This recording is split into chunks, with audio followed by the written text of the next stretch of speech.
অশান্ত ভারতের রাজধানী দিল্লি। রাজপথে হাজারো তরুণের ক্ষোভ আর স্লোগানে কাঁপছে ক্ষমতার কেন্দ্রবিন্দু।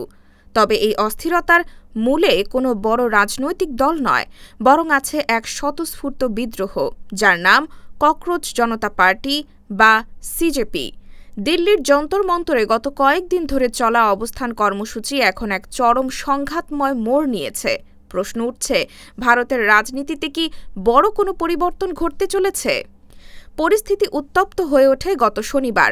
অনির্দিষ্টকালের অনশনের ২১তম দিনে প্রখ্যাত শিক্ষাবিদ ও আন্দোলনকর্মী সোনম ওয়াংচুককে যন্তর মন্তর থেকে জোরপূর্বক সরিয়ে দেয় পুলিশ। এই ঘটনার পর বিক্ষোভের আগুন আরও ছড়িয়ে পড়ে। বিশ্ববিদ্যালয়ের ভর্তি পরীক্ষার প্রশ্নপত্র ফাঁসের প্রতিবাদে আন্দোলনকারীরা এখন পার্লামেন্টের দিকে যাত্রা করছেন। তাঁদের দাবি, শিক্ষামন্ত্রী ধর্মেন্দ্র প্রধান এবং প্রধানমন্ত্রী নরেন্দ্র মোদীর পদত্যাগ। কিন্তু কেন এই অদ্ভুত নাম তেলাপোকা রাজনীতি? গত মে মাসে ভারতের প্রধান বিচারপতি বেকার যুবকদের তেলাপোকা বলে সম্বোধন করেছিলেন। সেই অপমানকেই এখন গর্বের প্রতীক হিসেবে বেছে নিয়েছে শিক্ষিত বেকার তরুণেরা। অন্ধকার কোণ থেকে বেরিয়ে আসা এই তেলাপোকারা আজ রাষ্ট্রের ব্যর্থতাকে আঙুল দিয়ে দেখিয়ে দিচ্ছে।